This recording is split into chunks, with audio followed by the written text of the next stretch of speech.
Turf Today is sponsored by Toro. And did you know that Toro has a full line of work vehicles? Whether you're hauling materials, towing equipment, or shuttling VIPs, Toro has a vehicle for you. Their Workman series is your go-to for power and payload capacity, and the Vista series is perfect for guest transportation. They also have a super comfortable ride. Plus, Toro has tons of options to customize your work vehicles, including all electric models. So check that all out at toro.com. Back in business. Good morning. Where are we today? We are back in Texas, and as you see, don't have my normal setup, so Oh, we didn't hopefully we didn't travel with the mic today. did not. I tried to travel light this trip, so didn't do. I just did carry-ons today and didn't have room for the whole setup. So hopefully I sound okay for you. Yeah, definitely. At least you got the headphones on. It's better than just being on the Yeah, computer. yeah. And somehow I end up with the room right next to like the ventilation unit for the HVAC, so there's a loud humming sound right behind me, which is no bueno. Yeah, no. That takes away from your view too, eh? You open the curtains and it's just like AC. Oh, yeah, yeah. It's like I booked this side because normally I'm on the other side looking out over they've got a little common area with a big pond and walking paths and all sorts of stuff. Well, yeah, I wonder what the other side looks like. And got the room right next to the HVAC unit. So it's Nice. great. So I couldn't set up on my desk over here. I set up I've got my computer propped up on my bed and right in here with the beautiful backdrop. You never know what kind of backdrop I'm going to have. This week Exactly. is the thermostat. It's lovely. Yes. It's off, so the AC doesn't start kicking on in the room. There you go. And if the Yeah, lady, the cleaning lady comes in with fresh towels, we'll see her coming right behind you there. that's it. That's Yeah. it. Yeah, a little housekeeping on the Yeah. door. Yeah, So yeah. we Do dropped not that. disturbs out, man. Yeah. We dropped that episode this morning. I don't know if you had a chance to go through and listen to it, but I edited the part where we flipped from the first recording to the second recording, and I was actually it's actually really funny. Yeah. Yeah. I played like that Simpsons technical difficulties thing, and and then you come right in. You're like, all right, yeah, we had some technical difficulties. Hopefully, Adam will be back with us. So it sounds really good. So I think we turned a negative into a positive there for sure. That's good. Yeah, No, I you'll haven't had a chance. I have to haven't had a listen to that chance part. of. Yeah, I will. I definitely will. I've been enjoying going back and listening to them and just kind of figure it out, critiquing ourselves and figuring out, ways to improve and whatnot. So they've been fun to listen to Nice. I think and Mike's and gonna listen to the be, stories that I don't remember yeah, them talking about too. It's like, oh shoot, that was great. yeah. Sometimes you're trying to think of the next question and you miss something they say, and then when you listen to it, you're like, oh, okay, that's how it all came together. Nice. I like it. Yeah, no, it was good. Oh, But good. I can't wait to listen to it. I think Mike's is gonna be awesome. Just I did a really good listen through, and man, he speaks so well, and just he has so much energy. You can tell he speaks with a smile on his face, and he really has a lot of passion and really cares about helping people. So it's Yeah, definitely a good one. I hope we get a lot of people that get to know his story and get to kind of find out about him through that. yeah. Like I said, I consider him the most interesting man in turf. He's been everywhere, knows a lot of people. Hmm. He's got some great stories. So, and a big International following internationally. international man of mystery for sure. International stud. Yes. That was the best. That was good. He should have that on a business card or on a hat or Uh, something, like that should just be how he's known. Maybe we can keep yeah, that going now. yeah, absolutely. I'll see if I can get a sign made for him or something he can hang back there on his wall. Yeah. Hopefully, I know he was just wanting to really talk about, the industry as a whole and some of the things that he's been able to do. And, was a little worried about people reaching out to him to try and get interns, but Oh yeah. hopefully it helps inspire some people to reach out to him that want to travel. Yeah. That's the Yeah. one regret I have in life for sure is graduating and just being in such a rush to get a job. I wish I would have taken a year at least just to go experience some things, but now I Yeah. get to do that. I get I to hope do there's that more now. of that, right? I hope there's more Yeah. light shed on that kind of stuff and more stories about people coming to the industry late and taking their time and And yeah, because if you're going to be a superintendent at a golf course for a long time, you may as well make sure you're ready and you're in the right spot. Yep. Yeah, you learn so much from traveling around and being involved in different programs and seeing different ways to essentially accomplish the same mission. So yeah, certainly worthwhile to go explore. I know Phil talked that he doesn't really like guys bouncing around, but I think, once someone's new to the industry, it does. It takes a little while to kind of figure out what you are going to aspire to, what level you want to be at, and to be able to kind of experience it all really helps bring that to light. So yeah, I hope more kids can see what Mike did and take advantage of potentially an opportunity to travel overseas and just kind of explore and enjoy life. You're only young once, and then you have kids and mortgages, right? Exactly. And it's funny how as you get older, you draw on those experiences so much. So if you can go out and get some experience, meet some new people, work in different courses, learn some different things, every golf course you go to, they do things a little bit differently. So if you can pick bits and pieces from everywhere you go, you're going to have a pretty full toolbox by the time you do start your first job or your big superintendent job. So there's no rush, absolutely no rush Yep. in this industry. No, absolutely not. So today Well, we're staying overseas. I guess I shouldn't say staying overseas because Mike was in the States, but we are speaking with another major name in our industry, James Bledge from the Royal Liverpool Open Championship last year. So we're very excited to talk to him today. yeah, it'll be great. Looking at his questionnaire, he's got some great stories to talk about. So can't wait to dive in. Yeah, yeah, and I was listening to the Joe Galati episode, Talking Greenkeeper. He did, I think it was 3 years ago. A very, very down to earth guy, just one of the boys. So it's he'll be one of those guys we can kind of open up a little bit and chat to about a lot of different things. Great. I'm just gonna send If I Phil. start sweating, man, don't you can edit that out for the video stuff, man. It's going to be 100 degrees down here, and I turned the AC off, so we didn't get that in the background. Yeah. Did Brian just change his shirt mid pod? I know, right? Yeah. Yeah. Cue the Simpsons music again, right? Yeah, yeah, exactly. It's funny because we're in different extremes. We have the air conditioning going in our house, which means the basement's freezing cold. So I actually have a blanket. I have a blanket on my lap right now. That's beautiful. We're at opposite ends of the spectrum right now. Yeah, no kidding, man. Oh, it's getting steamy. So, how's everything been in your world? Things have been good. Actually went to a couple golf Yeah, courses this past weekend, which was awesome. good. Got to see a couple local courses and man, I don't know about down where you are, but I mean everything around here has been looking really good this year. I don't know if it was just it had to do with our spring and not having a very deep freeze, but the foliage, man, everywhere you go, the golf courses are looking really nice and very grown in and guys are very healthy. So it's been a good year for that. So it's nice to see. Yeah, no, things have been pretty good. Just was at Oakland Hills last week for that U.S. Junior, and holy moly, did they have that golf course just primed for the junior. I didn't get to catch any coverage on TV, but I'm sure it was absolutely sparkling. Yeah, from what I saw, just the definition of the lines and having that Zamboni cut up the fairway and everything, like it's just Yeah, beautiful. Just yeah, beautiful. yeah. That was funny. We had the conversation before we talked to Phil about the courtesy cut or the step cut or Hmm. whatever, and got there, and that was the first thing I noticed. He didn't have that intermediate cut from fairway to rough. He went straight definition fairway to rough. It was pretty cool. I'm like, oh man, we just talked about that. It's Yeah. crazy. It's funny how that stuff pops up.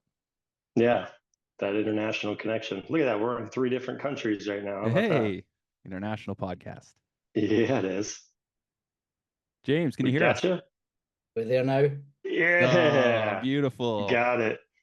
Got Good it. God. Winner, winner. I have James, how no you idea. doing? Not bad. How are you guys?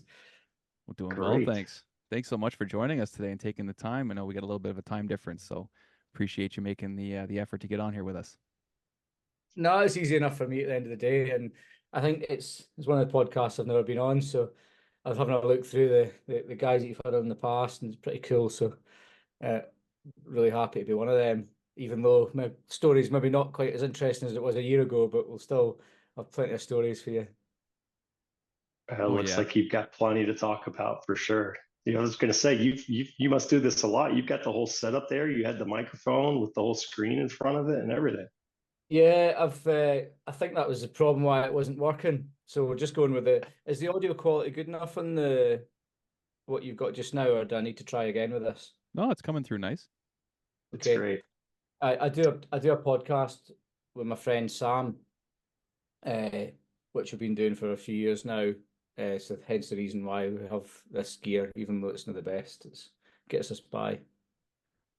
It's perfect. Whatever gets the job done, that's great. How do you So have time to do a whereabouts are you guys? podcast? Sorry. Whereabouts are you guys? I'm up in Ottawa, Canada. So I'm representing Canada right now, the three different countries we have on here. Cool. Yeah, I'm based out of Columbus, Ohio, but I tend to be traveling every week, so I'm usually in a different spot. Right now, I'm in Dallas, Texas. Ah, nice, good. So it'd be Yeah, quite hot nice. there. Very hot, very hot. So what do you guys, you're 5 hours difference, I think. What is it? It's 3 o'clock in the afternoon. So the Three. team left work an hour ago. Uh, and the weather's quite nice here. I think my weather station says it's 23 degrees and sunny, 10 mile an hour wind. So it's as good as a summer's day as you'd get here in Britain. And the weather this year has been atrocious. Oh, All, really? all summer, grey skies, very fairly easy to manage turf this year because it's been wet and warm. So I mean the turf quality is brilliant, but it's not looking like a links course at all just now. Wow. Well, had we been talking to you a year ago, we'd probably get into a lot of the Open Championship stuff, which we definitely will. But let us know right now just about what you guys are working on in your course.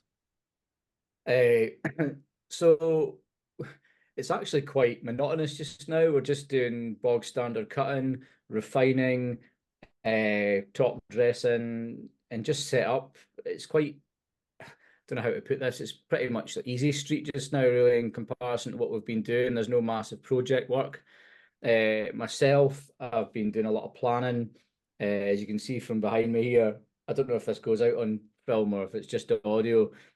Hopefully for your listeners, it's just audio, so you don't have to look at me. But uh, I did a lot of planning, so I've had a lot of meetings with our ecology governing bodies for the work we're going to be doing in the future, financial meetings, how we're spending the money next year, big plans and big planning to take us beyond 2030. And I think that's my kind of job in a nutshell recently. I spend the mornings uh, doing range setup, and we've got the robots in just now that we use Husqvarna robots. So uh, I've been looking after the girls every morning on that and doing helping with the course setup, and in the afternoon kind of do meetings and catch up with everything else. So, but that'll go on until about September, and then that's when we start our project work.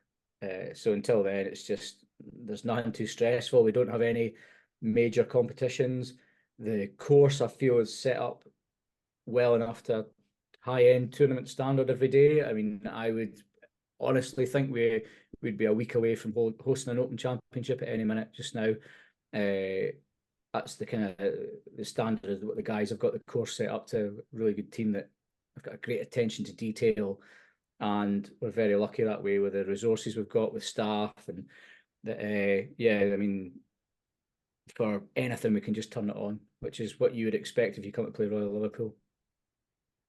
You mentioned the meetings and whatnot that you have. What's kind of your chain of command over there? I know, over here you get a lot of GMs or greens committees and whatnot. What's your makeup over there?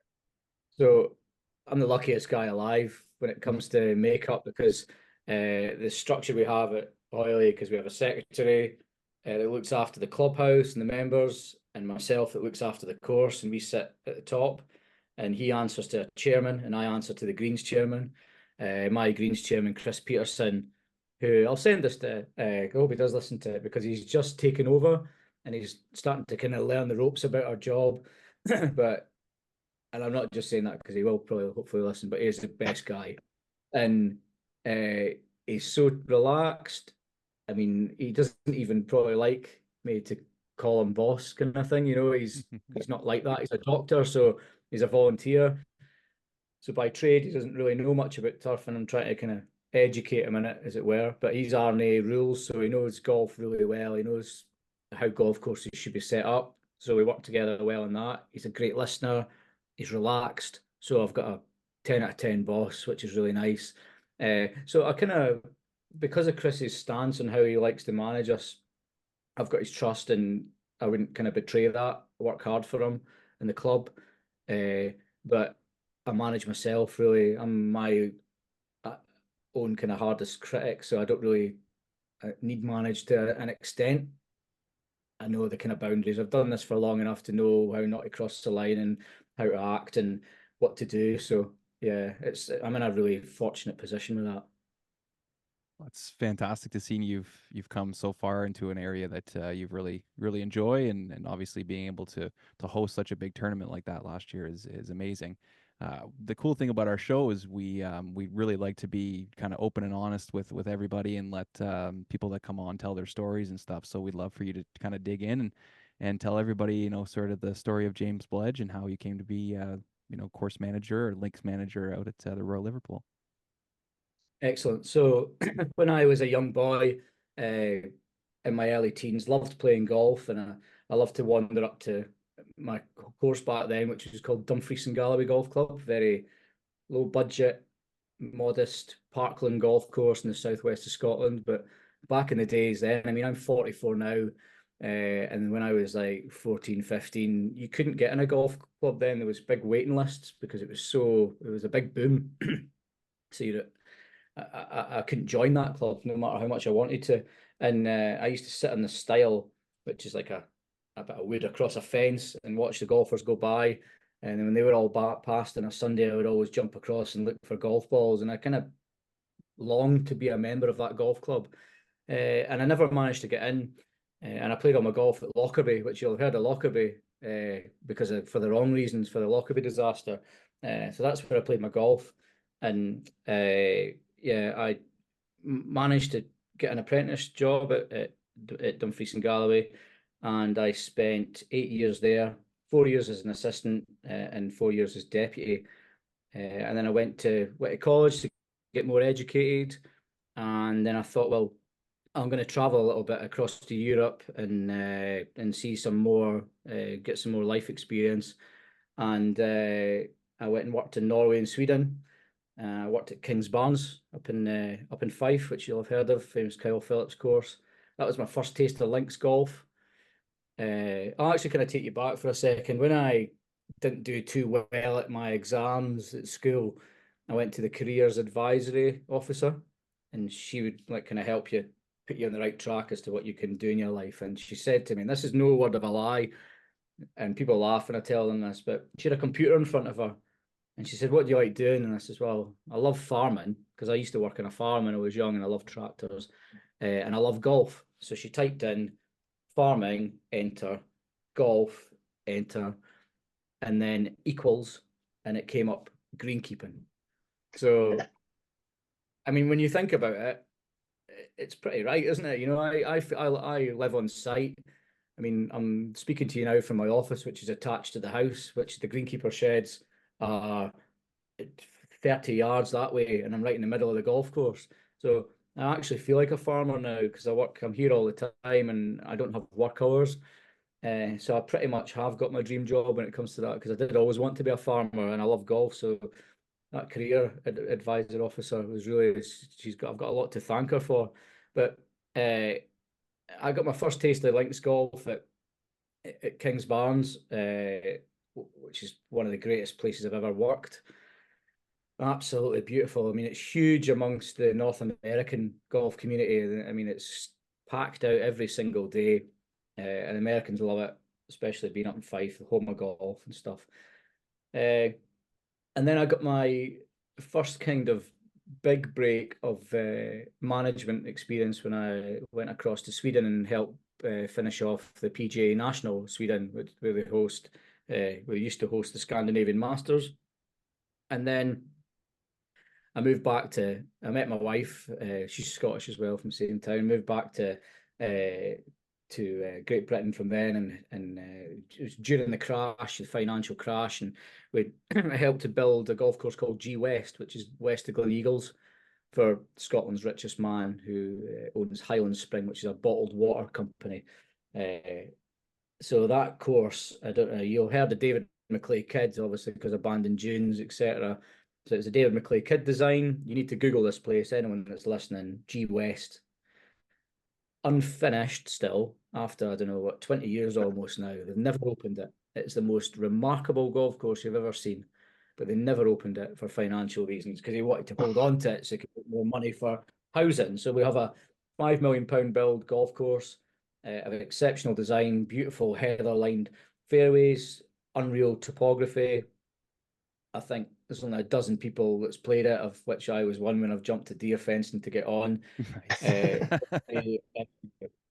I mean, it's just jaw-dropping. I'd love your listeners to have a look at this place and see what a crying shame at a golf course like that. I mean, a £19 million clubhouse as well that looks Oh my goodness. it looks unreal, and it's just gone to rack and ruin now. So yeah, we did that, and then I just, when you work on a golf course and don't get any golfer feedback because no one's playing it, and they keep promising you it's going to open and open, and it never ever does. And you guys, you must have heard of Lee Strutt. He's a really good friend of mine. Lee, it was just left Cabot in Canada. So Mhm. Lee was my boss there. So he was the man in charge at G West. And I've got Lee to thank for where I am in my career, because he kicked my backside up and down that golf course to kind of shape me into a better person and a better greenkeeper, and someone that was a bit harder and someone who's a bit more knowledgeable. So Lee's one of my mentors, and it came to a point where that place wasn't going anywhere. So I was then offered the deputy course manager's job at Royal Cinque Ports down beside Royal St George's and Princes in Kent, where I was there for 9 years, of which 7 I was course and estates manager. And that's where I really cut my teeth. That's where I learned how to be proper greenkeeper, proper manager, proper person, think. And then when this job came up, I mean, I only felt like I left Deal, as it's affectionately named, like this is Hoylake and Royal Liverpool, Royal St Ports is Deal. I only left because I felt like that golf course deserved a lot more than what it was getting, and it was always, we were always promised bigger championships. We always wanted the Walker Cup, the ladies, the seniors. The course deserves it tenfold, and it always really frustrated me that we kept on getting fobbed off there. And this came up, and I thought, it's closer to home. It's a new challenge. It's a new city. You're only here once. It might not work out, but big risks, big rewards. So I approached Jen, my wife, about it, and Jen would go to me to Timbuktu if I said. She's very supportive, and we went for it, and we were lucky to get it. And then we moved the kids up. So I've got 2 boys, Jesse and Fletcher. They're 6 and 9, and they're both born in southeast Kent in England. So Scottish parents, born in Margate, living in Liverpool. So you can imagine what their accents are like. I can't even explain to you. So yeah, we moved up here, and to work here is a dream. It's a jaw-dropping site. The members are the same as what they were at Royal Cinque Ports. They're the most respectful, fun, easygoing membership. No snobbery at this club. Best clubhouse in world golf. Fact. Unreal site. Unbelievable views. And the course has got potential. I mean, we're quite kind of harsh on it at times because I see how much it could do, but like we're firing kind of 7.5, 8 out of 10 a lot of the time, and I'm confident I can deliver a 9 or a 10 by the time I pack up here or they pack me up. But it's we've had a lot of hard times in my first few years, but I don't think you get anything from not having hard times. And like I've had to learn a lot about my team as they've had to kind of adapt to the way I work as well. And some things have gone down well, some things haven't, but we've worked together, and we're a great team now, and we've got through a lot of hard times. And I'm on a nice place just now, and I feel very fortunate, especially to live on a golf course in the middle. I mean, what a dream, especially for a lot of you Americans, North American guys that come across here. And imagine you tell people you live in a golf course when you're a golf fanatic, or and you live right in the middle of an open golf course. How cool is that? 8 o'clock at night. I'm just going to go out and play a few holes. You just jump on, play. The sun's coming down. So yeah, it's pretty cool. Lots to unpack on that background there, James. There's pretty cool backstory. The one thing you mentioned, it's kind of funny. Adam and I were talking about it before you even jumped on. You mentioned you bounced around and you traveled a little bit when you were younger. How much do you attribute your success to those life skills maybe learned when you went out and explored different parts of the world? Absolutely everything. I wouldn't be here if that wasn't the case. If I just stayed at Dumfries and Galloway Golf Club, A, for a start, you wouldn't have the skill set to even have a sniff a job like this. And B, I mean, you wouldn't have the confidence, you wouldn't have the contacts, and you maybe even wouldn't have the notion to want to do it because you would just get so comfortable at somewhere like that and stuck in your kind of own little town. It's the longer you stay somewhere, the harder it is to leave. I would implore everyone to get out, get as much experience as you can. I mean, I worked on a links, a Heathland, a Parkland. I worked on low budget, high budget, different experience, different countries, different cultures, do volunteering, do tournament experience. I kind of have a rule which annoys my wife at times. Now she don't. I'm just joking. She's very supportive, but I try not to say no to things. You know, I try and say yes to everything, and then worry about the consequence afterwards. Because, as I say, you're not here that long, and I've not achieved, sorry, I've experienced so much with saying yes to things like trips or tournament experience, and I mean, the amount of people you know because of that is just it's superb. It really is. But yeah, I think that's the absolute key is just getting out of your comfort zone and getting around as much as you can. That's really great to hear. You know, the experience thing is really big, and earlier you touched on the fact that you had to make a lot of mistakes and do things the wrong way to learn, and you know, being open and honest about that stuff is big because we can't get better unless we make mistakes. And sometimes traveling around, learning about different ways things are done or different plans of action that are at different golf courses can really pay off. You know, when you look at business and things like that, they always talk about diversifying your portfolio and being able to, you know, have more skills and stuff. So the more you can pick up in this industry, the better, and then, you know, the more it's going to help you. So I really appreciate you telling everybody about that. And I'd love to ask you Mm. about living on the golf course because that's different, right? We do talk to some people that live on the course and love it, and some people live on the course and hate it and say that they couldn't do it. So I'd love to hear about you know, the good and the bad of being right there on the farm. So I'll start with the bad. If I mean, I could actually show you quickly, you know. So this is my office here. The office door comes right, and this is just how close I actually am. This is probably no good for a podcast, but for your listeners. But that's my front door there, and there's the sheds. Oh I mean, wow. that's how Oh, close we wow. are. Yeah. So I mean, it's right beside it. But the bad thing is uh,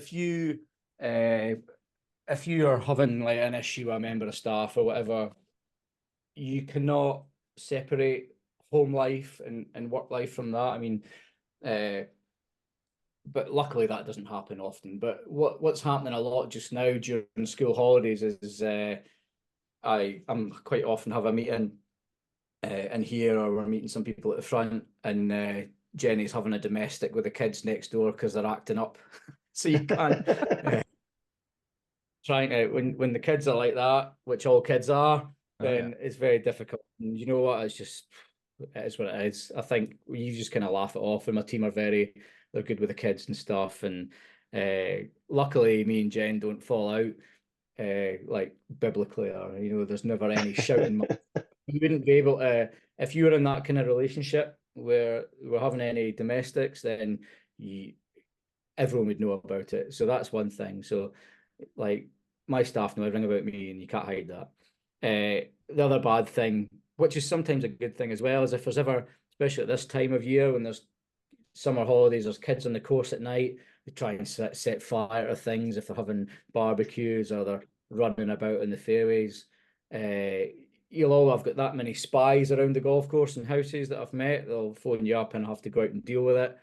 But I suppose it's a good thing because if I wasn't here, then I would worry more if I had to come across town.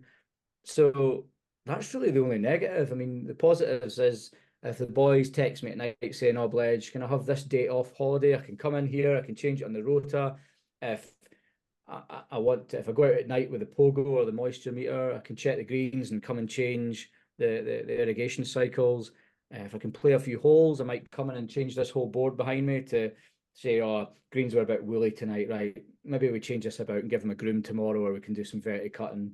And you could do that instantly. I know we have these modern systems of turf keeper or ground to control, the software you can use. But for me, I mean, I love technology. I use a lot of technology, which we can talk about later. But I love the old school. I mean, this is a whiteboard behind me with magnets on it that I move up and down, like a football manager. I have little blue magnets for days holidays and green ones for half days. And it's right next to my house, so I can change it and then it's off my mind. And as I said, I don't work hours. I do what suits me, what suits the course. It works for both of us. The club do well out of it, and I do well out of it because they get a lot extra from me because I'm always here. It's easy for me to go up to the clubhouse for meetings. It's easy for me to meet people on site that can only do hours outside of work, which quite often is the case. But most of all, I mean, I love my job, and sometimes I'll actually think, we've got this mooring and demo. I'm just going to go out and have a bash, or go out and do a wee bit of watering at night or something like that. Or it's just quite nice to be able to do that. And also the biggest one, no neighbours, which is great. I don't have Yes. to. And I play guitar as well, so especially in the winter, I mean, I can have my amp up fairly loud, and actually not there's never an issue. And we've had some good parties as well, Jen and I, and we've never had any complaints because no, there's no one to complain, which is great. So I was it's gonna it's say, cool. It's cool. does she make you take the amp and guitar over into the maintenance barn to really crank it No, up but so you're not doing it in the house? no, yeah, I thought about that the other day. Jen's totally, she loves having. I've got the guitars all around my house because I've got a nice wee collection. She said when we moved here, you need to put the guitars up because we had them up in our last place. But my mechanic's a good keyboard player, so he says, look, the acoustics in the shed are unreal. So I've got a lovely Fender amp, so I'm gonna take it across there one night and get it cranked up. But I don't think I'd get past the 5 or 6 because it's so loud.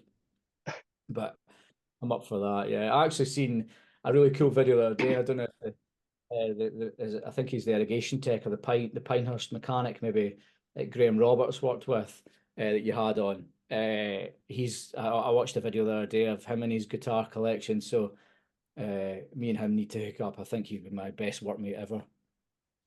You guys wouldn't get any work done. That's the point. My Yeah. father was a superintendent. We lived on the golf course as well, and I always remember having to kind of be quiet. I couldn't play basketball during certain times because people were playing and all that. Do your kids have any of those issues there at home where they have to kind No, of be no, quiet outside or anything?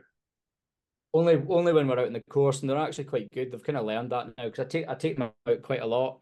They'll come out at night with me, and I'll have them doing wee things, and they're actually grand. Chase each other about screaming and stuff. But like as I say, the people here are quite chilled. There's no real issue. But now the kids they're just learning how to ride bikes, so they ride their bikes around the tar road and stuff. And they're all right here, and I think the boys. I mean, what an amazing. They don't know how lucky they are. That's the thing because they've not known any better. But imagine growing up here. Unbelievable, isn't it? Really, like it really is. So I'm very lucky. I just wish they knew it a They'll bit more, but they'll look back on it and realize how lucky they were at some point for sure. yeah. Aye, well, I think I can see the day where they come if we stay here this long, if they come out and do morning work, rating bunkers or whatever. I have got 4 kids just now that help us at weekends that are like 17, 18-year old. And they're brilliant lads, really valuable part of the team. And I think it's been the absolute one of the best things we've done here is the biggest change. It's just to get summer help in and get lads in to relieve the pressure, and it's really paid off dividends. That's awesome. Well, obviously, a big reason why we wanted to bring you on here today, James, is to talk about last year's Open Championship. So we'd love for you to tell us about kind of that whole process. Obviously, it's a big deal and a lot of work and a lot of hands that are involved. So tell us about, finding out about the tournament all the way until, taking down the grandstands after it was done.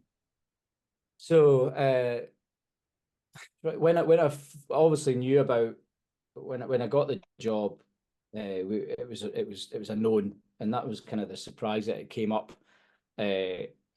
So I wouldn't have went for that otherwise. Really, I think the Open was a big draw for me. I wanted to challenge myself on the biggest scale. I mean, it's the biggest golf championship in the world, and it was.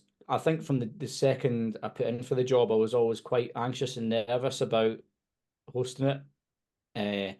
I'd hosted final open qualifying tournaments and championships and amateur championships and boys amateurs, but never something of this scale. So, but as I say, it's all in the planning and the preparation. And from the very day that I got the job, I started making spreadsheets as to who the volunteer team was going to be, potential jobs, how we'd be doing it, routines, who would be doing sponsoring the uniform, where the guys would be staying, what we'd need. Would we need joiners, the electricians for this, what else? And just making loads and loads of notes. And I had everything nailed down, even kind of in my first 6 months probably. It was all planned well out. And when you started here, the first meetings, we had loads of meetings with the R&A, and they would give you books on all the infrastructure areas they needed cleared around the course for where all the tented village was going, and spectator walkways. So there was numerous walks. And the biggest thing about the Open, and I don't ever want anyone to think, oh wow, open course manager, you must be good. But it's not like that at all, because and I'm not just saying this, but like it is a team thing. The R&A are a huge help. Like, could not have done it without them. Could not have done it with all the volunteers. I was just a small part of it, and I was lucky enough to kind of be the person that was in charge of it. I don't make all the final decisions. We all in the weeks running up to the championship, my agronomist, Alistair Beggs, he was like the kind of, at the time, he was the main R&A agronomist, one of the most experienced agronomists in Britain, very well respected. He was the Hoylake captain in 2014 when they handed the claret jug to Rory. So bit of a legend round here, and ended up, well, me and Ali are great friends. What a brilliant person to have as your agronomist. And we walked the course tirelessly, kept in touch with him all the time. And he was a brilliant help. And we made all our decisions together. I would come to him and say, this is what I'm thinking about doing. And we'd go with that, or we'd adapt it slightly, or go with what he thought. And it's all about being flexible, not being pig-headed, being willing to accept help, and having an expert in every field. I think, I've got irrigation experts with Abbott's, MJ Abbott, they're called, Adrian Abbott and Jim Price, two guys there that we've had on our own podcast, probably the two most knowledgeable irrigation guys in the land. Top ecologists, drainage experts, top machinery guys, so everyone comes together in this big pot. So you don't do it yourself. I wouldn't be stupid to even kind of claim any credit for that. But and for me, the biggest planning part was making sure the team were happy, making sure they were well fed. Everyone, I mean, I had everyone's, all the lads that stayed. So we went from a team from 12 up to 50.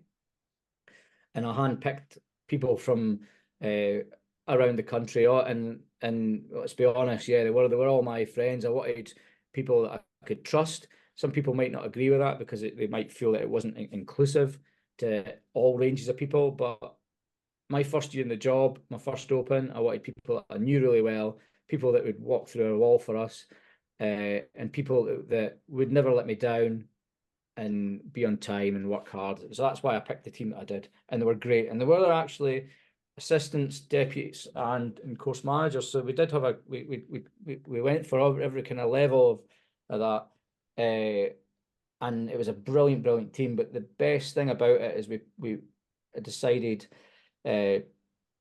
to put a competition out to get 3 apprentices, because I do a lot with education, and as we were talking about, I love to kind of give back. And I wanted 3 youngsters in to hand cut, actually, not just to do menial tasks like divoting. I wanted them into hand cut. Very important job. So we put this competition out on Twitter for 5 questions. I think they were like, please give me an example of sustainability on your golf course.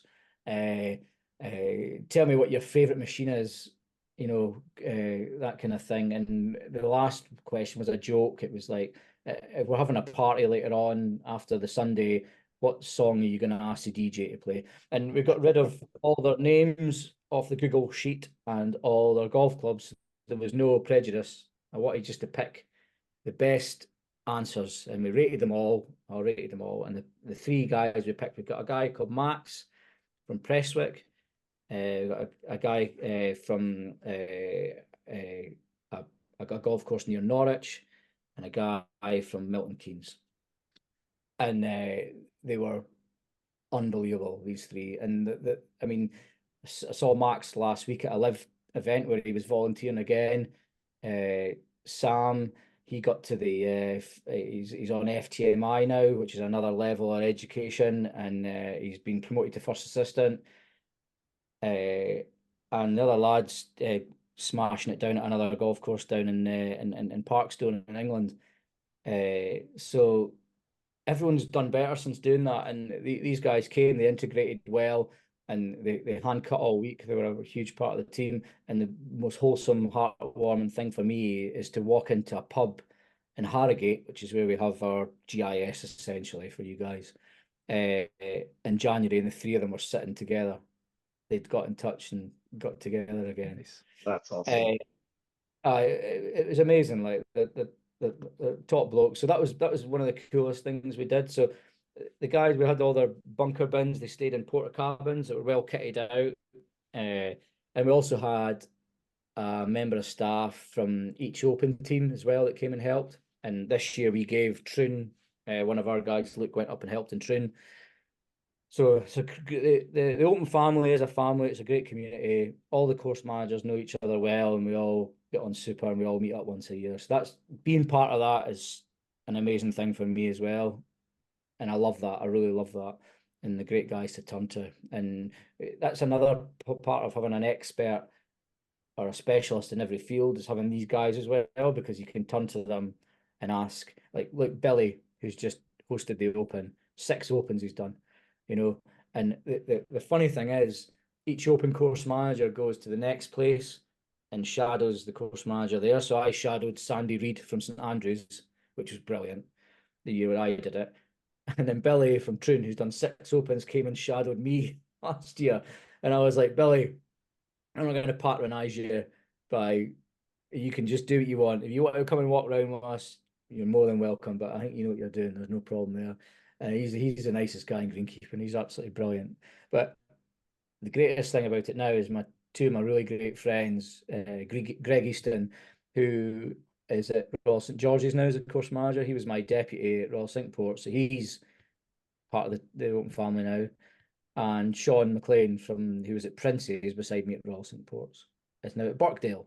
So these guys will be hosting Open soon. Sean in 2 years' time, and Graham Beat next year at Royal Portrush. All 10 out of 10 blokes, and without being too gushy, it's a really nice family to be part of. So the Open week itself, fairly stress-free, because all the plans were in place. Everyone worked and did everything they were meant to. We were getting the results. Weather dependent, we didn't get the firmness that we were looking for. You guys use Clegg hammers across there? What's that? Sorry, clay cameras? Something, yeah, something firmness. similar to it. Some guys use the ball and chain. Some guys are using the GS3. Some are using something similar. Gotcha. Yeah. Measures like the actual depth of the impact. Well, a Clegg hammer is like a decelerometer, so it measures the deceleration for when it hits the ground. So we were looking for, it's measured in gravities, and we were looking for a firmness of about 140 gravities. St Andrews, the year of the firm open where Cam Smith won, they were about 140, 150. So the Army kind of really wanted that, but never in a million years were we achieving that because it rained quite a lot. I mean, we had stressful moments going through May and June where it didn't rain at all. So I was basically using all my water to try and keep the golf course healthy and green essentially. Uh, because what we didn't want to do was burn it out too early in May and June, which it would have been, and then it does rain and it starts to come back because when you're burning a links golf course out from green to brown, it goes nice. It goes a nice color. It burns out evenly. But then when it comes back from brown to green, it comes back in patches. It looks like a camouflage quilt. So we certainly didn't want that. So we tried to keep it as green as possible. And by that, I was putting on 500 cubic meters of water a night, which is a full, huge irrigation tank, which is my maximum I'm allowed to do. And I was working out graphs. Right, if I keep doing this, when am I going to run out? And we were looking at running out about the 12th of July, like a week before the Open, like completely running out of water. But then the heavens opened at the start of July and it didn't really stop raining and it's rained for a full year, actually. I mean, it's rained solidly for a full year. It's broken every record in Britain. The weather for the championship itself was good. Thursday, Friday, brilliant. People out in the sun enjoying it. Saturday, Friday night, horrendous. So much rain, an inch of rain Friday night, an inch of rain, an inch and a half on Sunday. Not a puddle in the golf course, which is unbelievable. We had squeegees on every green, not needed. And so you see, I mean, I still get PTSD from the Sunday. I mean, it wasn't, if I'm being brutally honest, and we say this podcast is about being honest, which I'm all into, I was really kind of heartbroken by the Sunday's weather. And, you dream of like I guess, you dream of your day where you get to stand on the 18th green at the championship table with I mean, I wanted Tommy Fleetwood as a winner. I was desperate for Tommy to win. Nicest guy on the planet, my favorite golfer. And Brian Harman, complete deserved winner. But all I can remember from that prize presentation is just the rain coming down, the crowds emptying from the 18th grandstand because the weather was that bad, and I was just getting hit in the face by Rob McBurney, the chair of the championship committee's umbrella for the whole thing, did my head in. But it was just, but on the flip side of that, unbelievable experience. Got to sit in the cabin, where they sit and phone their wives before it. I mean, I was literally standing here. Martin Slumbers was coming out with a claret jug. Brian's sitting on his sofa phoning his missus.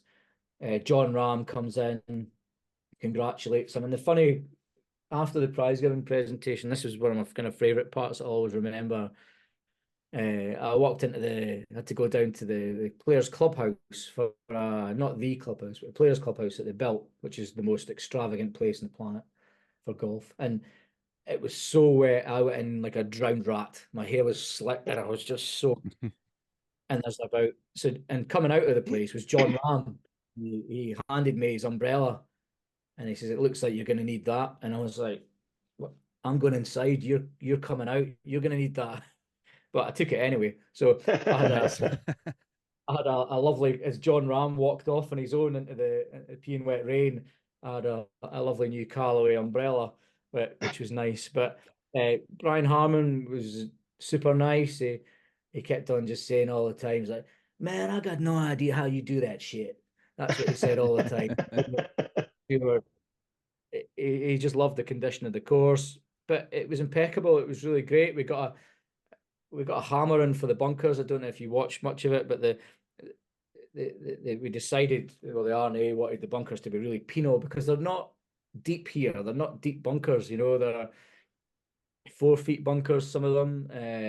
And they wanted the bases to be quite angular at 90 degrees, so balls get trapped right in. Whereas the trin bunkers are really deep, so you can have a bowl because you want the ball to come back to the middle. Otherwise, it'd be unplayable. But it was kind of a bit too tough for them in the first day, so we changed some of the angles in the bunkers. And these things are like, when we said to the team about that, not a single complaint. The boys, yeah, no problem, we'll do that. The boys would have done anything. and we returned to bunkers to make sure they were perfect. You know, people argue bunkers, they're supposed to be penal, they're supposed to be it's a hazard. Why would you want them perfect? But we set the golf course up absolutely perfect. There was bunkers that we returned to because we were like, the rake marks were a bit toothy. They were just a bit deep. We wanted them a certain depth, and the rake marks need to aim at the pin. These are like aiming at the right of the green a little bit. Let's turn them round. And like honestly, I'd never seen a golf course presented like that in my life. And it just shows you what you can do with 50 members of staff and guys with great attitudes. And you know, we loved it, and we all partied away on the Sunday night. And kind of the biggest question folk would say to us afterwards is, "Oh, you must have had a long lie on the Monday." But nah, I never slept a wink the whole week. Never slept a wink. I was in bed at 11 o'clock midnight every night, and I was awake all night till 3 in the morning, seeing every hour. You couldn't sleep, A, for the fear of not waking up or missing your alarm because you were that tired. B, you were buzzing, you were thinking about things, you know. There was one night in particular where we decided our 15th green, Little Eye, the famous hole in the corner, the controversial one, according to some people, even though it's not really. And we can talk about that later. But I've got 3 greens that I manage differently here because they're newer, so they need more fertilizer and more water, and we literally cut that a mil higher as well to get the same speed of 10.5 feet.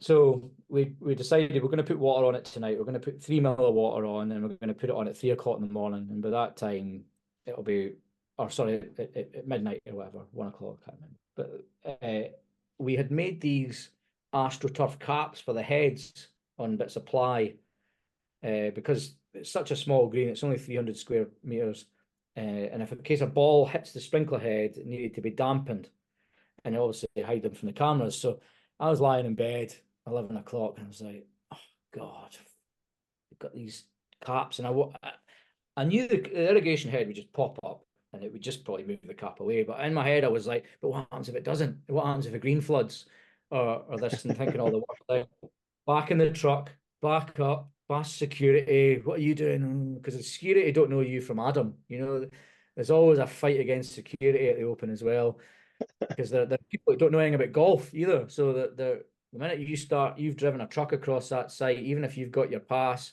they're what to rugby tackle you, or half of them are sleeping, to be fair.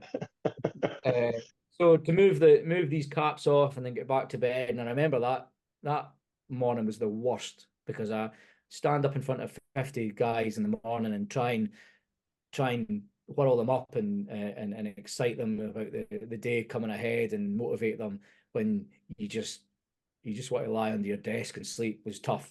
And I think the hardest thing for hosting, and the guys listening to this that have done PGA Tour events, I'm sure, and the sleep thing is just brutal. It's absolutely brutal. So like I don't look forward to that again. But yeah, I mean, since then I've done loads of public speaking. I've talked at primary schools. I've talked at Harrogate conferences, and I was lucky enough to talk in Phoenix at GIS this year. So that felt like the end of my open journey, to be honest with you. Little media tour after the tournament, eh? Well, Yeah, that's yeah. an incredible story, James. We really appreciate you, sharing all that with us, and I'm sure there's a lot more we can definitely unpack. And I wanted to mention, my cousin and uncle both went to the tournament last year. They flew from Canada and spent a week over there, and they had nothing but amazing things to say about the whole property, the clubhouse for sure, the conditions of the golf course. Obviously, they wore their rain suits the whole time they were there, but that was just part of the links experience and being over there and from one greenkeeper to another. I really appreciate you, putting that on the team.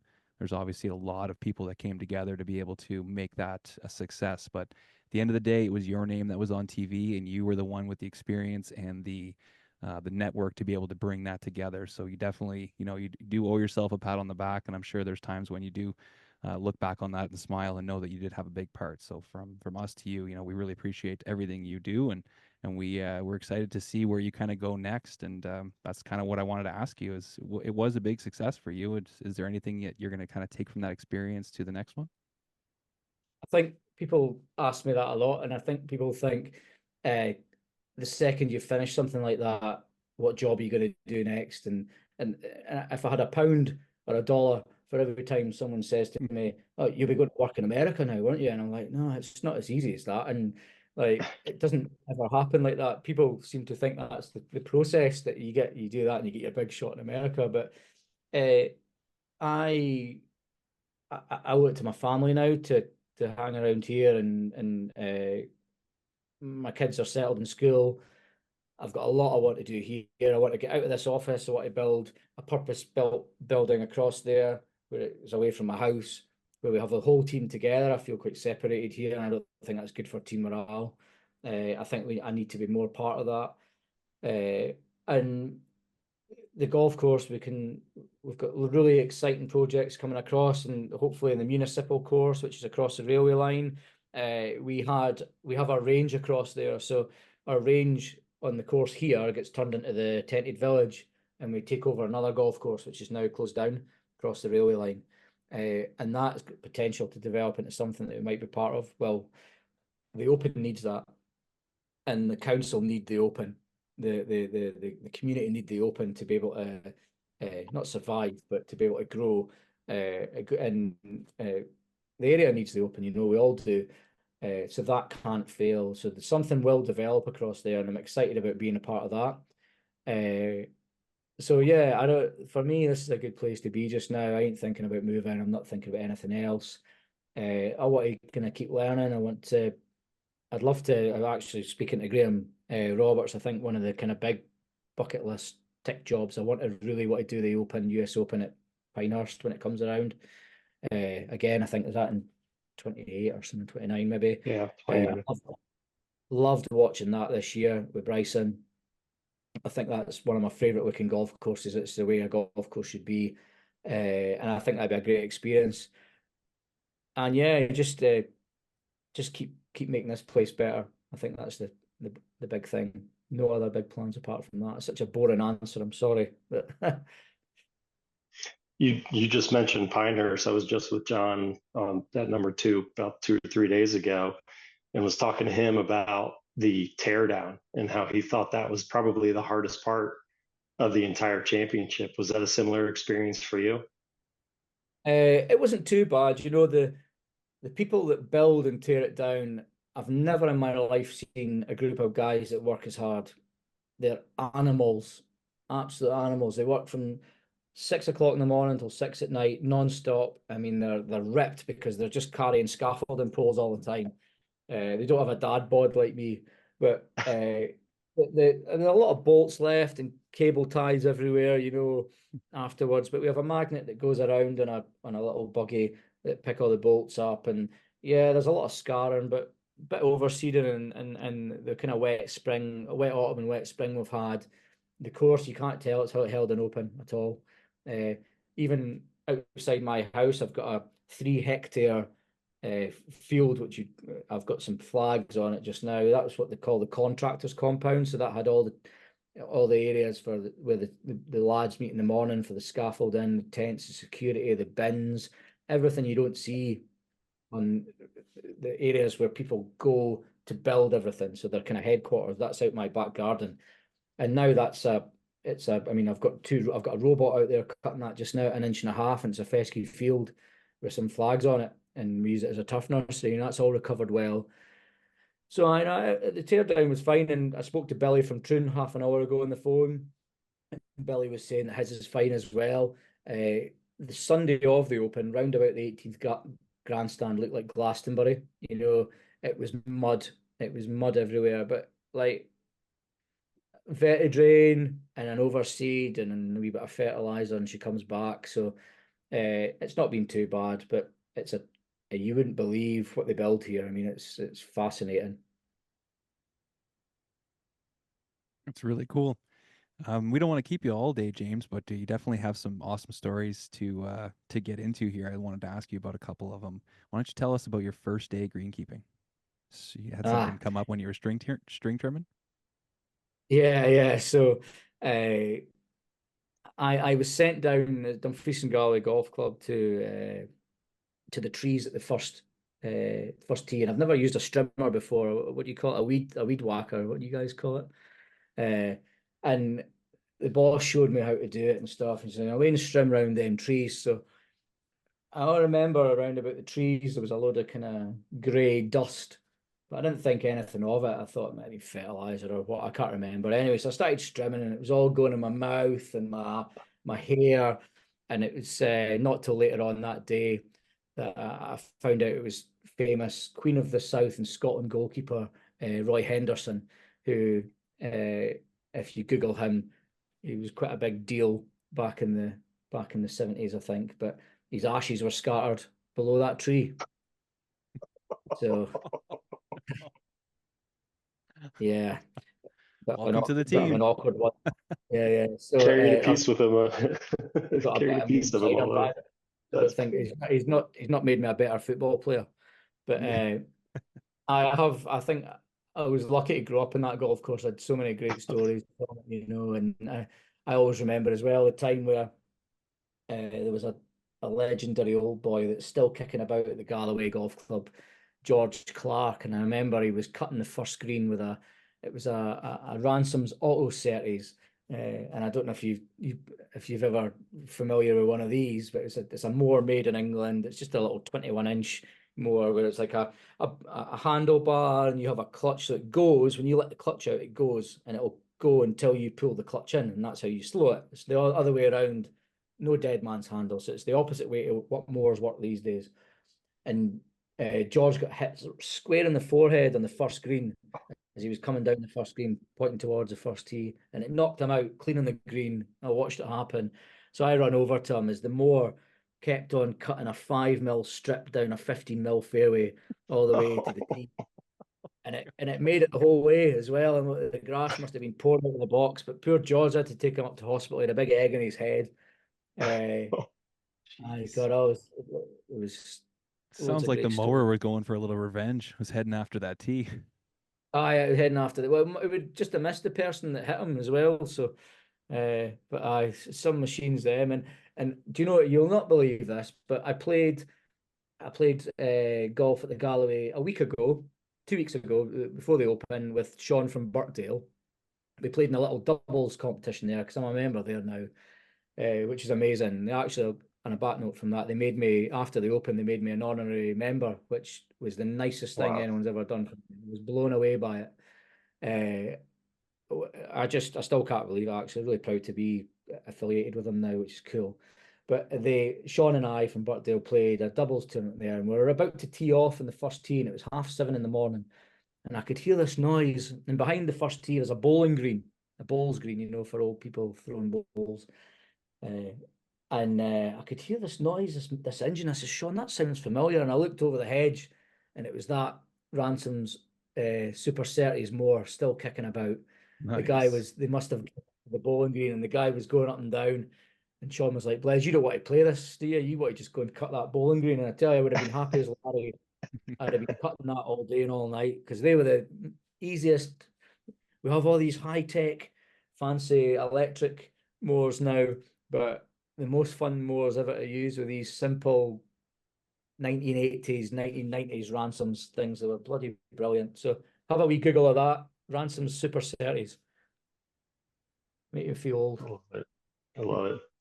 One of the things that shocked me that you said earlier, James, is that your golf course has a lot of potential. I mean, here you are hosting the Open Championship, and you're giving it a 6-7. I think most superintendents tend to find a lot of the faults in the golf course instead of the things that are going right. But what are some of the areas that you think can be improved upon at your golf course? It might be quite a controversial answer, and probably a lot of my members won't listen to this, but if we play a different routing, as you guys would say, where we play our first hole is the third hole in the Open. So in the Open, they play 17 and 18 first, and they are two of I wouldn't say worst, but they're not the best of the 18 holes on the golf course. They're very good first and second holes, I believe. I love the Open routing I believe is the best routing. But the members love the third is the first, which they're playing just now. And they love the 16th, the 18th in the Open is the 16th. This is probably sounds absolute Swahili to you just now. But the third hole at Hoylake, the members one, is the toughest first hole in golf. It's a dog leg right, almost 90 degrees. It's like 100, 110 degrees or whatever, around an internal out of bounds into the prevailing wind. So your rescue club 4-iron. It's a 4-iron, 4-iron. It's a really, really difficult hole. But that's why Hoylike's so famous, is because that's the first hole. So if you could still make that the first hole and still have 16 as 18, and maybe potentially move these other two holes on as 17, 18 and build a couple of holes elsewhere, then I think it's worthwhile investigating. You know, I would like to explore other things, how we could make things better, building new tees, shifting bunkers, making it a bit more strategic, widening fairways in certain areas to make it a little bit more playable, making the rough a bit better. There's two peneling areas, so we've got a lot of work to do in the rough. And the greens as well, you know, I've got 3 different sets of greens that all percolate at different speeds. I've got greens that percolate at 60 millimeters an hour. I've got greens that percolate. I've got a root zone of like at a certain level, it perks at 4 and 5 millimeter an hour. So they're a lot stodgier than the rest. So yeah, I think getting more consistency, improving the ecology. There's a life's work here without a doubt. You know, we can move like our 14th hole, we can move that to extend the range to make it longer. I mean, there's a plethora of things we can do to make it better. I mean, the holes in the dunes might be too far, you know, but I think you've got to dream big, I guess, and it all comes down to money at the end of the day as well. And it's something like, I mean, we don't have an open checkbook here, that's for sure. But uh, improving the education of the team, improving the chance of getting better apprentices in future, or more people coming into our industry. I want to kind of help work towards that as well. And my wife Jenny, actually, she works for Bigger and she does the first green. You guys have got first green GCSAA as well. So Jenny does the British side of it, and we work together with the schools, bringing the schools in here, and we're doing another school visit in September. So want to really push that as well, and that's irrespective of whether Jenny does it or not. You know, we would still be doing it if Jenny didn't lead up the field in Britain for that. And I think it's not just on the course where there could be changes. I think there's everywhere, but these are just kind of ideas, and everyone talks about it at the club. You know, we all talk about the routing, whether it's better open routing or member routing. Are you guys looking at a master plan?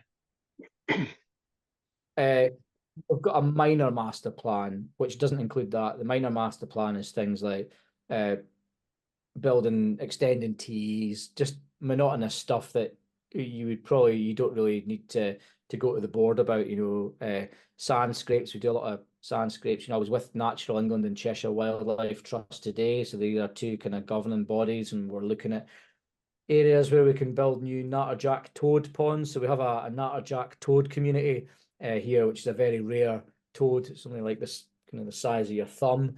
Seen a few today actually, and there was kind of a big deal during the Open about this. And there was a toad that jumped on one of the greens, and it was all hell broke loose. And but it was actually a common toad. It wasn't an natterjack that happened. But yeah, they're very endangered, and we kind of, as part of it as well as looking after the golf course, we're custodians of the land, and we need to make sure that the ecology is well looked after as well, because I think wildflowers, habitat, everything needs to get better, and we're working towards that as well. But yeah, it's not just the grass that we play on.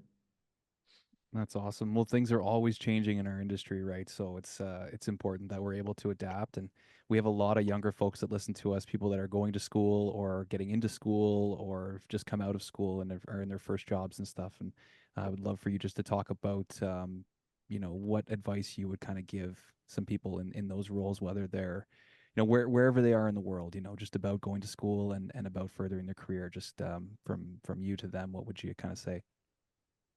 I think it's important to have a mentor. I think grab yourself someone in the industry, and you don't necessarily have to know that person. I think if you see someone on, even on Instagram or whatever, that's a really good course manager that might live near you, that you could offer you some time. I mean, never be afraid to ask for help. Think about what skill set you need to be able to get to where you want to and build a realistic goal.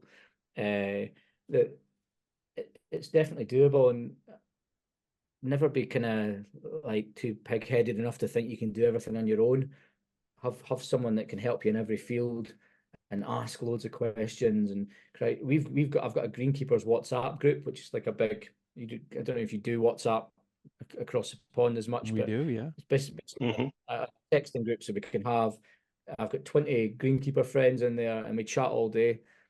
Sometimes if it's nonsense, but quite often it'll be asking for recommendations about how to deal with a certain weed or disease, or asking about machines. So get yourself these groups together, and share ideas. I love Twitter for stealing ideas off people. My golf course here, our golf course, is just a rip-off. My Royal Cinque Ports was a rip-off of other golf courses. I play quite a bit of golf. I love to go about. I'm not ashamed of saying I go and play other golf courses, because that's where you get the ideas. I played Troon Country Club in Phoenix, Scottsdale, a course that's polar opposite to ours, and came away with a dozen ideas, of which one, for example, you might see it on my Twitter if you look back a bit to February, the range plate that says all the yardages.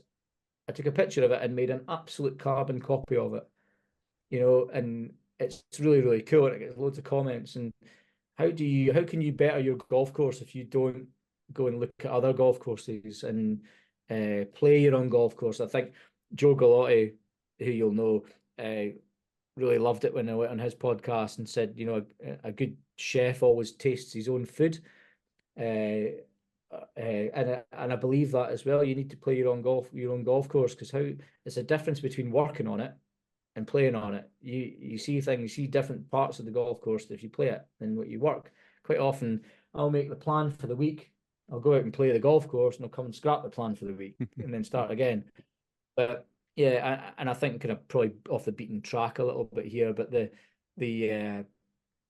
for any kids, try and get experience in all different golf courses, and get the bad experiences. I can't sit here and say that I've just had a charmed life all the time. I've sacrificed a lot. I left home when all my friends were having a great laugh and having a great time, and I was homesick for 7, 8 years solid. Always thinking about Dumfries, where I'm from, and longing to get back there. And like, it was heartbreaking at times. I really, really took it bad.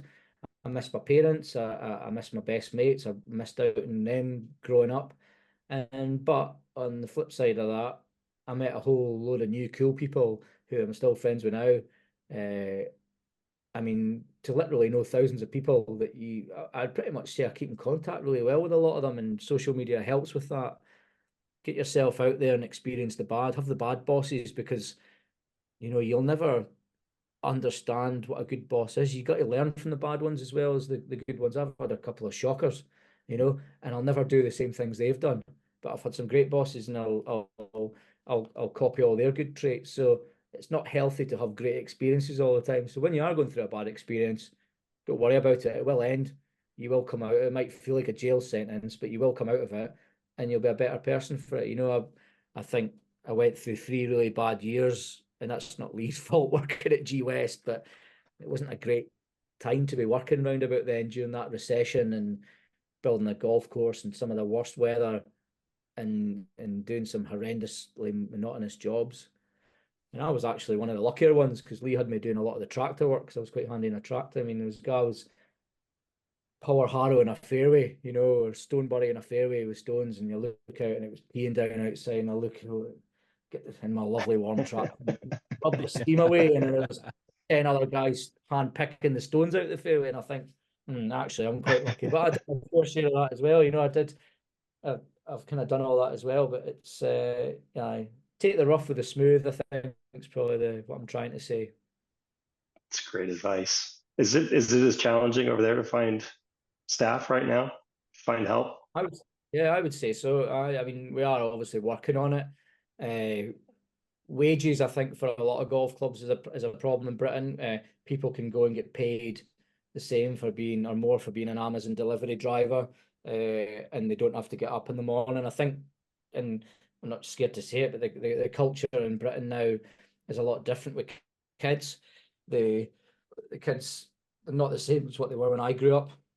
And that sounds really old fashioned to say that, but like they've got it a lot different. I like it, and I see it in my own kids. They'd rather slouch in front of a tablet and watch crap on YouTube than get out there. When I was a wee boy, I was out fishing, I was out climbing trees, I was out playing football, playing golf, smashing windows with golf balls, and out on my bike. And my mum just used to open the door and say, "Right, that's you. See you later." And I'd be out at 9 in the morning. She'd see me again at 5 at night. Someone else's problem. It's a different world now. But I've got to really, really entice my kids just to get out of the house. Come on, you need to get out. And it's a shame. And I feel that's the same in society all the way through. But we are trying, and this first screen thing is hopefully a step in the right direction. And like some of the kind of the way the kids have been in the schools has been really refreshing actually. And some of the questions I've asked have kind of given me a little bit of hope that it's the start of the journey on this. And hopefully in 10 years' time, everyone will know about greenkeeping. Everyone will know how great a profession it is. And it's not just cutting grass. There's routes to go down in mechanics, irrigation, design. I mean, the whole autonomous mower thing that we've got going now. I've got 3 robots here. How cool is that to be able to entice kids in to say, I run from my phone, I run my irrigation system, my rainbow irrigation system, where I can pop up any of my 1,500 heads at any time, change all the percentages at any time. I can bring the robot out. I can use my moisture meter to check the green, so I can dial up or down the irrigation that's going on that night. And that's just scratching the surface. We have apps now that do all sorts of things. So it's a different job. And whenever I bring any of my members up to the shed now and they see the technology, they're really blown away. I mean, we have got mowers now that you can adjust the clip rate on an app whilst you're mowing, and I find that absolutely fascinating. And I'm all for it, to be honest. I love the way the technology is helping us now. It keeps my interest. It's crazy, eh? You're gonna have a tech working at the golf course soon, not a mechanic. It's all changing. Actually, there was a job, I think, in Germany advertised a few weeks ago that said that exactly what you've just said. It was golf course technician, and the job description was to look after the robots and manage all the software and the apps. There was nothing in it about agronomy. It was all about that. And then here, myself and Peter's my irrigation tech. We are the robot boys, like, so we look after the robots. And I'm going to try and push it on the rest of the team soon. They don't know this yet. They will if they listen to this podcast. But a couple of Get them, ready, boys. yeah. I think it scares a few of them, and sometimes they maybe think, oh, our jobs are at risk, but it's not the case. It just means, like, for example, this morning, I raked and blew all the divots off the range tee whilst the sealer, the robot cut it, and I can sit there and dial the height of cut up and down by a millimeter just at one press, and it does it. And whilst it does that, I can blow behind it if it's dewy, and it's a job done, and it saves you bringing out another noisy mower that's using diesel. Uh, and yeah, I really love having the robots. I've become quite attached to them actually, and I've quite often find myself going on the app and just seeing where the girls are just now. It's I have this kind of app here where I've got one parked up, one's mowing, and the other one's parked up, and you can see my bottom one's called Robo Chop. Nice. I was going to ask if you gave them all names. Well, I've got the captain's going to do a competition to name for the members to name one of them, and we're going to give the kids at the school a chance to name the other one. But I don't know if you've got the Husqvarnas across in the States or Canada, but Mm-hmm. I mean the app is so good. It's super easy to use. It's actually blowing my mind how good it is. It really is, and we've got them on areas that we can just put out, and we don't have to worry about. And these are areas where we'd usually be cutting once a week. Now we're cutting them 3-4 times a week, and the turf quality is exceptional. It's just taking the tips off. And yeah, we've got a couple of beacons up, so looking to kind of expand them elsewhere. But Sean at Birkdale and Chris at Hillside are looking at cutting fairways once a week with them, and then using the cylinder more at the end of the week just to to kind of, so they still got a role and they still get to get that presentation, which they don't, the Sierra, it doesn't give you, because they stripe with wheels essentially. So yeah, but all these things kind of, greenkeeping's evolving at a rate of knots, and it's I'm here for it really. Awesome. Well, same with us. We're trying our best to put the industry in the right light and be able to promote it and showcase everybody's work. So, the more we can do to try and put people into the industry, we can. And if there's anything we can do to support you, James, with what you got going on there, definitely reach out and let us know because we'd love to help. And anytime we meet somebody as humble as you, it's easy for us to do things to try and help you out. So, appreciate you coming on today. If there's anything else you wanted to plug or talk about, the floor is definitely yours. But if not, we'll let you get back to whatever it is you're going to do. Go out on the course, work, play, go see the kids. It sounds like you got some great options. Football training tonight. Yeah, I've got to take the kids to football training. But one thing I'd like to just say is, I mean, how great podcasts are. I love doing our podcast. So if anyone wants to listen, it's Golf Badgers, and that's my friend Sam Cooper, who's an architect. So we kind of have a blend of him not knowing much about greenkeeping and me not knowing much about architecture, but we kind of educating each other and we're learning. He's actually getting really quite proficient in it now. And we have some great guests on, which will be fun. And it's about 30 odd episodes. But I just think I always encourage people to listen to podcasts because your one's great, the Joe Gallotti one's great, Talking Greenkeeper. We've got my Talking Greenkeeper sticker here on my printer. Nice. But and I should put one on. I should put one on one of the robots actually.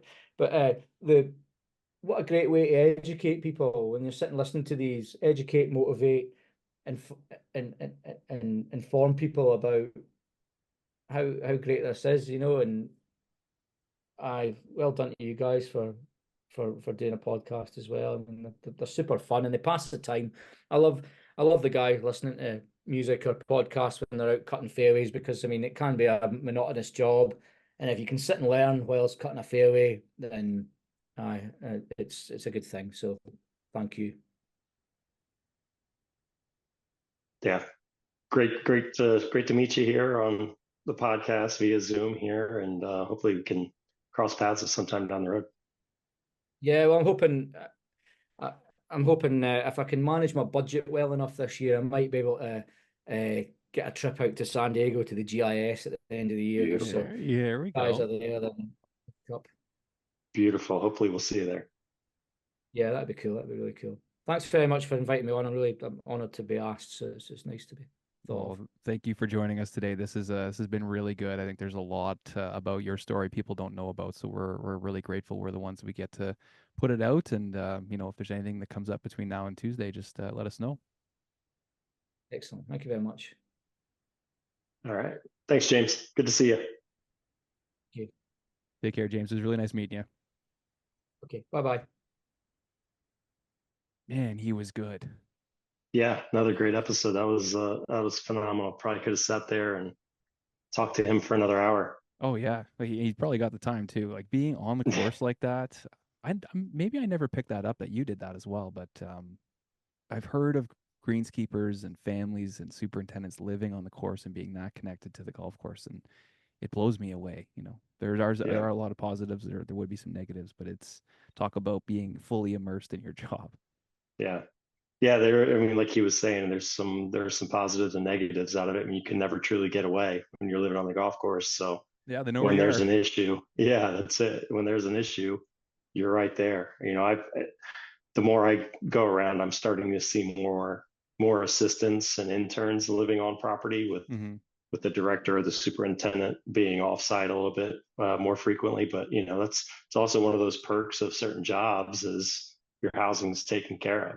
Right. So that's a huge benefit in your overall package that some people really really like. And like you said too, I mean, just if you're a golfer, the ability to go out and play. We used to have growing up, we used to have a 3-hole loop, 3 and 5-hole loop that my dad and I, when he'd get home late at night, we'd just go play the 3-hole loop or whatever, and come back, grab dinner, and maybe go chip and putt. One of the holes in the backyard. So it's nice. It's definitely a nice bonus for some people.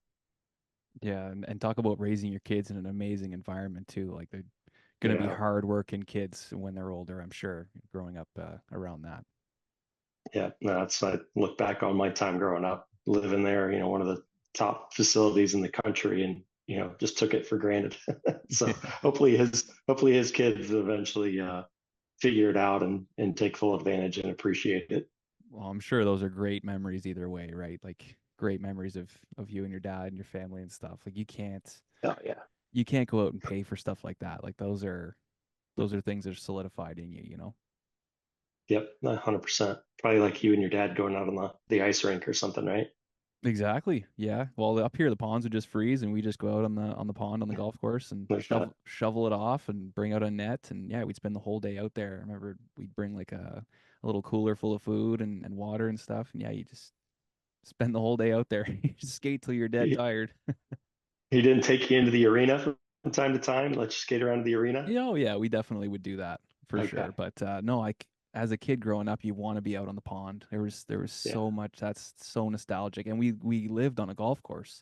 There was a gentleman that would come out and he would pump one of the big ponds on number eight. It was a par three. You'd have to hit over the water, so like the area was wide open for a skating rink, and he'd come out and he would just cut a hole in the ice and pump and flood pretty much that whole pond and have an area for people to skate, and then we'd set up two Oh, that's nets and cool. yeah, it was really well done. I don't think they still do it out there.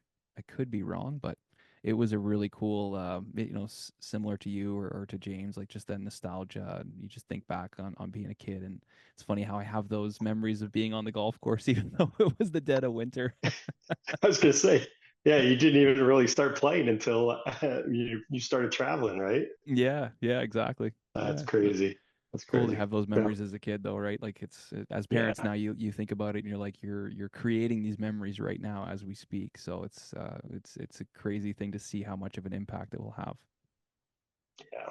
No, absolutely. I mean, a great episode. He mentioned the first screen. I think that's one of the greatest programs out there. So really cool to hear his wife Jenny's a part of that and doing that over across the pond. I mean, it's just a great way to introduce kids and the ones that I've been a part of, even more so introducing the parents and the teachers. Hmm. They just have no idea and they come out and they see it and they see the STEM learning there on a golf course. It's just mind blowing, the applications. So hopefully that program really does open some eyes and open some doors for new people into the industry. 100%. And if you have a passion for golf, I don't know if there's another sport where you can work on the maintenance side of the sport and have such a big impact and be so involved in the sport as a career. So Yeah, it's very very unique, and the more people that can find out about it, the better. And if you're listening to the show and you have no idea what First Green is, we highly suggest Googling that, looking that up, and seeing if that's something you could attend or maybe bring to your association or your area because they're looking to expand and they want to help and get the message out. So definitely something to look into. absolutely. All right, buddy. Good Well, stuff. why don't you throw the air conditioning on there? God, I'm dying. I'm gonna go upstairs and open the door. Yeah. Oh man, this Uh, uh, this awesome. this was great. We'll get ready for next week, I guess. Awesome. All right, man. Good job. Okay, you As too. always. Yeah, All right. Thanks, chat Nick. We'll soon. talk soon.